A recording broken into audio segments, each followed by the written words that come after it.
So properties of genetic material.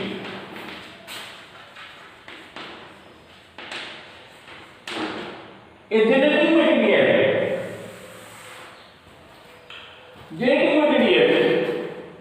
should be inheritable. क्या होना चाहिए? It should be inheritable. Inheritable का मतलब हुआ कि this material should pass from one generation to next generation. समझे? इनहेरिटेंस हम लोग पढ़े हैं ना, मेंडल का लॉ पढ़े हैं, उसमें क्या देखे हैं कि फैक्टर्स जो है वो ट्रांसमिट होता है from one generation to next generation. So genetic material उसको कहेंगे जो एक जनरेशन से दूसरे जनरेशन में पास करेगा और इंफॉर्मेशंस को कैरी करेगा. सेकंड बात जो है, it should B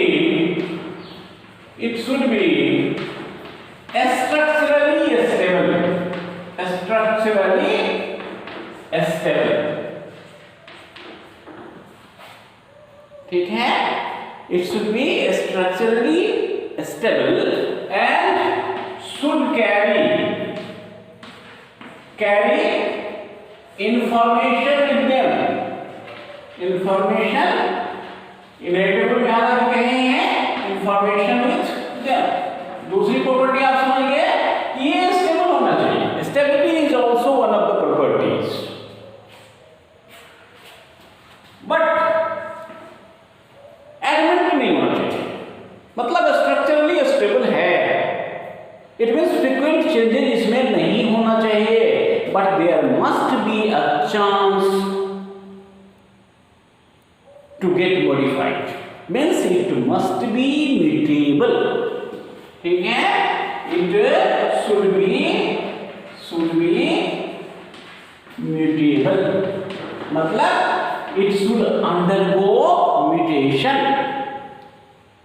It must have the chances to change itself, to produce variation. समझे? क्या क्या कैरेक्टर होना चाहिए? तो जिस चीज में भी, जिस मटेरियल में ये तीनों प्रॉपर्टी होगी, क्या क्या होगी? It must be inheritable, means pass from one generation to next generation. It must be stable, means ये नहीं कि frequent changes हो, लेकिन that change should not be frequently. And तीसरी बात है कि it should be mutable, changes भी हो. एक तो है stability. Stability का मतलब बार बार चेंज नहीं हो, तभी कैरेक्टर को मेंटेन कर सकता है. And it should be mutable, means if there is need, it can undergo modifications. So any material having all these properties will act as genetic material. आपको ये भी पूछे कि what should be the features of genetic material? genetic material का क्या क्या गुण होना चाहिए? तो आप कहोगे it should be inheritable, it should be mutable, it should be structurally stable and should carry informations from one generation to next. अब देखिए ये जो प्रॉपर्टीज है, दीज प्रॉपर्टीज आर प्रेजेंट. ये जो प्रॉपर्टी है, these properties are present in DNA as well as in RNA. ठीक है? ये प्रॉपर्टी डीएनए और आरएनए में है. अब देखिए डीएनए और आरएनए में कौन सी प्रॉपर्टी है, कौन सा नहीं. सो ये जो प्रॉपर्टीज है सो डीएनए और आरएनए में है. कौन कौन सा प्रॉपर्टी देखिए? DNA and RNA both are inheritable. Usually DNA is present in most of the organism, but RNA is also present in some of the organism. समझे ना? तो डीएनए भी इनहेरिटेबल है एंड आरएनए भी इनहेरिटेबल है. It passes from generation to generation. दूसरी बात, it should be structurally stable. अब यहां पर सवाल आ गया, DNA is more stable in comparison to RNA. क्यों है उसको आगे देखते हैं। Why DNA is more stable. So DNA structurally जो है that is more stable in comparison to RNA, right. And third, it should be mutable. ये chance दोनों में है, डीएनए भी म्यूटेबल है, आरएनए भी म्यूटेबल है, but RNA is unstable. So frequent mutations are going on in RNA. आपने पढ़ा होगा ना कि वायरस के अगेंस्ट हमारे पास मेडिसिन्स कम है। आपने पढ़ा होगा कि we have less antibiotics against virus. Why? क्योंकि उसमें म्यूटेशन बार बार होता है। उसमें भी आरएनए वायरस को होता है। देख रहे हैं ना कोरोना वायरस, तो आरएनए जेनेटिक मटेरियल है। एचआईवी में आरएनए जेनेटिक मटेरियल है। तो आरएनए जिसमें रहेगा उसमें फ्रीक्वेंट म्यूटेशन होगा, ठीक है। तो आप तीनों यदि प्रॉपर्टी है उसकी यदि कंपैरिजन हम करें तो which is the better genetic material? DNA is the better genetic material, क्योंकि डीएनए क्या है? DNA is inheritable. DNA carries information from one generation to next generation. DNA is structurally stable and DNA undergoes mutation, no doubt, but the rate of mutation is less. ठीक है? RNA is genetic material in some viruses. क्यों RNA genetic material है कम organism में? तो क्योंकि RNA is unstable. RNA mutates frequently, तो किसी कैरेक्टर को मेंटेन नहीं कर सकता है आरएनए, बार बार जो है उसमें चेंज आता रहेगा। ये तो आप समझ गए कि RNA is genetic material, no doubt, but in some viruses. क्यों कहेगा डीएनए जेनेटिक मटेरियल क्यों है? ज्यादातर ऑर्गेनिज्म में आरएनए क्यों नहीं है? क्योंकि डीएनए कहेंगे क्या है? इनहेरिटेबल है, स्ट्रक्चरली मोर स्टेबल है, and there is less chance of mutation. ठीक है ना। अब देखते हैं कि आरएनए लेस स्टेबल क्यों है। Why mutation is more in RNA? Frequent mutations are going on in RNA. तो DNA RNA की कंपैरिजन थोड़ी सी कर लेते हैं, ठीक है। तो DNA versus RNA, DNA is more stable. DNA is more stable. Why? Than RNA. DNA is more stable than RNA. Why? हो सकता है आपको तो बता देंगे आप, क्या बता देंगे कि DNA is double stranded, RNA is single stranded. एक बात समझ गए कि DNA is double stranded, DNA क्या है? डबल स्ट्रैंडेड, ठीक है। डीएनए एंड इधर लिख देते हैं आरएनए, तो आरएनए क्या हो जाएगा बाबू? It is single stranded.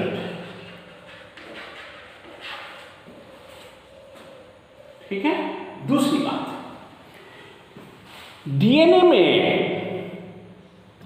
में डीऑक्सीराइबोज है। It has deoxyribose, sugar is present.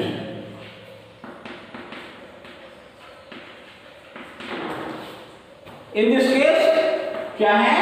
Ribose sugar is present. अब इससे क्या होगा?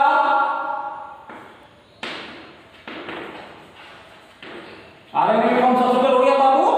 Ribose sugar. डीएनए में डीऑक्सीराइबोज शुगर। यदि आप शुगर का स्ट्रक्चर देखें, इससे पहले आपने मुझे शुगर का स्ट्रक्चर बताया था, तो उसमें क्या देखा था आपने कि यहाँ जो ये पेंटोज शुगर है यानी राइबोज शुगर, इसमें राइबोज शुगर है ना। राइबोज शुगर की बात तो हम देखे थे। राइबोज शुगर में आपने देखा था यहाँ जो OH है, यहाँ OH है, यहां OH है और यहां OH है, देखा ना आपने, 4 OH था ना राइबोज में, यहां पर तो बेस जुड़ जाता है, ये तो बेस से जुड़ता है, यहां पर दूसरा न्यूक्लियोटाइड जुड़ता है, आपने देखा ना यहां दूसरा न्यूक्लियोटाइड जुड़ा था सेकंड पोजीशन पर, याद है, यहां फिफ्थ पोजीशन पर फॉस्फेट जुड़ा था, न्यूक्लियोटाइड बना था, तो बेस शुगर फॉस्फेट न्यूक्लियोटाइड बनाता है। अब यहां देखिए आप, सेकंड पोजीशन पर OH जो है that is free, in the case of ribose sugar second position पर OH जो है that is free, means it is reactive. In the case of deoxyribose, deoxyribose में तो ऑक्सीजन नहीं था ना सेकंड पोजीशन पर, सेकंड पोजीशन पर तो यहां तो OH है नहीं, यहां तो केवल H है, यहां पर OH है, तो ये तो चला आपको दूसरे न्यूक्लियोटाइड से जुड़ा था, यहां पर फॉस्फेट था, यहां पर था, तो यहां फॉस्फेट जुड़ गया, यहां बेस जुड़ गया, तो आपने क्या देखा, इन the case of deoxyribose second position पर ऑक्सीजन नहीं है, OH ग्रुप नहीं है, यहां पर OH ग्रुप नहीं है, इन दिस केस सेकंड पोजीशन पर OH ग्रुप है, that is why it is more reactive. Ribose sugar के कारण आरएनए ज्यादा रिएक्टिव है, समझे। सिमिलरली आपने पढ़ा है कि डीएनए में थाइमिन पाया जाता है और आरएनए में क्या होता है, यूरासिल होता है। DNA has thymine and RNA जो है इसमें क्या होगा, यूरासिल, देखा है ना आपने। So due to uracil RNA is more reactive, due to ribose RNA is more reactive, due to single stranded nature RNA is less stable, तो RNA की स्टेबिलिटी कम है, रिएक्टिविटी ज्यादा है, क्योंकि देखो ना RNA तो सिंगल स्ट्रैंडेड है, सिंगल स्ट्रैंडेड है, इसका मतलब सिंगल स्ट्रैंड में क्या रहेगा, A U G C, यही 4 बेस होगा ना। डीएनए डबल स्ट्रैंडेड है, डीएनए इज डबल स्ट्रैंडेड, तो डीएनए डबल स्ट्रैंडेड है, इसका मतलब क्या हुआ, डीएनए डबल स्ट्रैंडेड है, राइट। तो due to double stranded nature आपने क्या देखा था, बेस तो अंदर होता है इसमें, ए इधर रहेगा तो इधर टी रहेगा, इधर जी रहेगा तो इधर सी रहेगा ना, तो बेस इसमें तो अंदर है ना, एक्सपोज तो नहीं है ना। Here bases are exposed, that is why it is more reactive, unstable. यहाँ बेस क्या है, अंदर में है,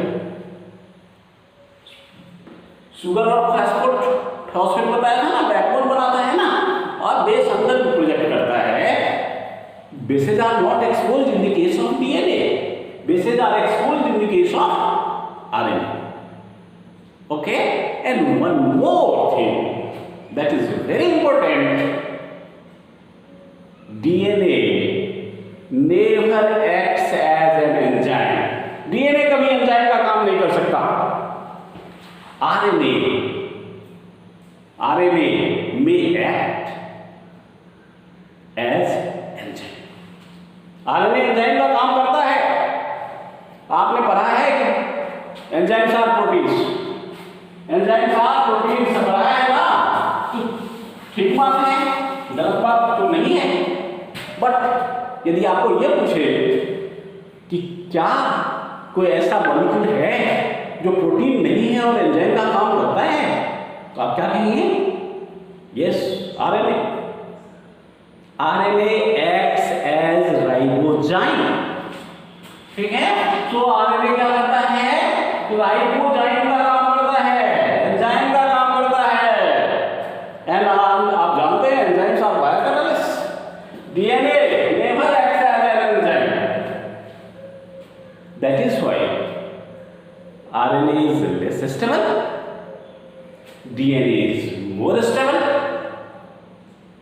RNA undergoes frequent mutation, DNA undergoes less frequent mutation, ठीक है, लेस फ्रीक्वेंटली इसमें म्यूटेशन होता है। It means DNA is stable. That is why for storage of information DNA is required, ठीक है।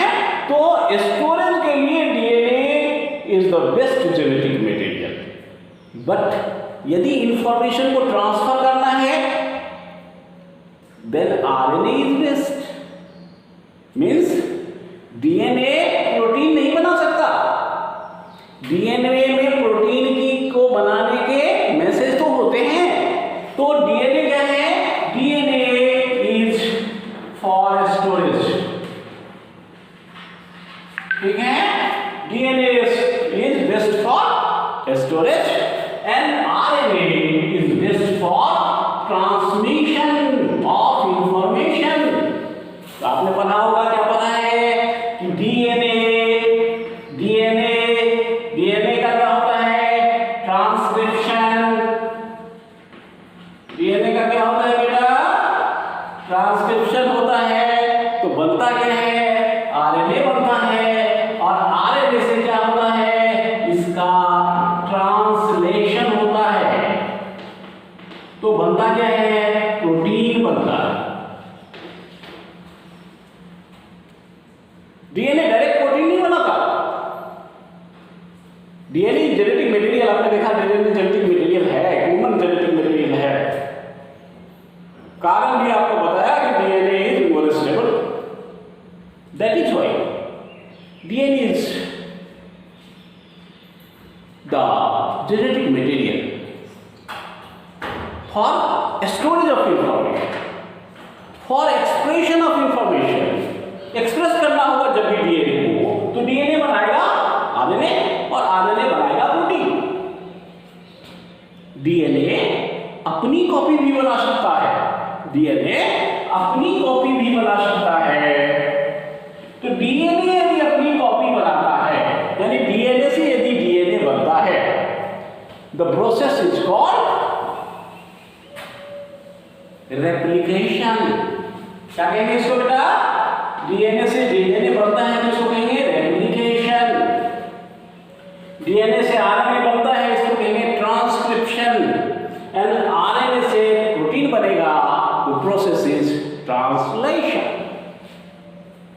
This flow of information from DNA to RNA, from RNA to protein is called central dogma। क्या कहेंगे इसको बेटा, central dogma. यदि आपको पूछे कि आप सेंट्रल डॉगमा किससे क्या समझते हैं, you have to say the process of flow of information from DNA to RNA and from RNA to protein is called central dogma. This central dogma was given by Crick। Central dogma किसने दिया था, क्रिक ने दिया था। अभी थोड़ा सा इसमें मॉडिफिकेशन हुआ है। मॉडिफिकेशन क्या हुआ है इसमें, आपको पता है कि डीएनए से आरएनए बनता है, ठीक है, आरएनए से प्रोटीन बनता है, ये तो सेंट्रल डॉगमा है। तो सेंट्रल डॉगमा के मुताबिक फ्लो ऑफ इंफॉर्मेशन इज यूनिडायरेक्शन, एक डायरेक्शन में हो रहा है ना, यहां से ये, यहां से ये। लेकिन वायरस में क्या होता है, कुछ वायरस ऐसे हैं जिसमें आरएनए है, वहां आरएनए से भी डीएनए बनता है। तो आरएनए से डीएनए बनता है, इसका मतलब यहां पर ये एरो जो एक ही डायरेक्शन में है, ये दोनों डायरेक्शन में हो सकता है ना बेटा। वायरस में पहले था सेंट्रल डॉगमा के मुताबिक डीएनए से आरएनए बनता है, आरएनए से प्रोटीन बनता है, बात सही है। बट थोड़ा सा मॉडिफिकेशन हम कर देते हैं इसमें, क्या है कि आरएनए से भी डीएनए बन सकता है बाय मींस ऑफ, इस प्रोसेस को हम कहते हैं रिवर्स ट्रांसक्रिप्शन।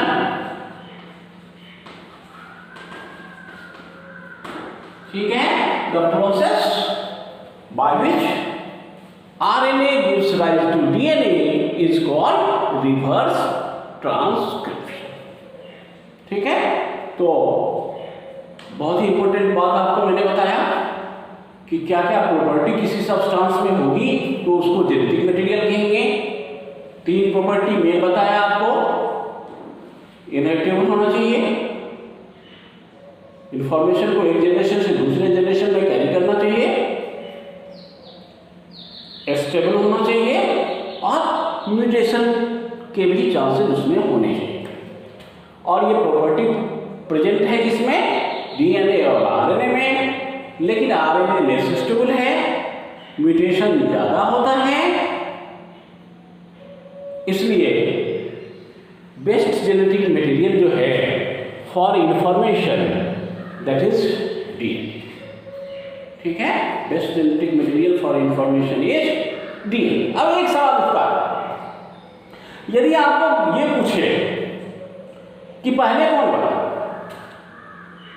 पहले डीएनए बना कि पहले आरएनए बना, तब आप क्या कहें? तब आपका आंसर होना चाहिए कि पहले आरएनए बना।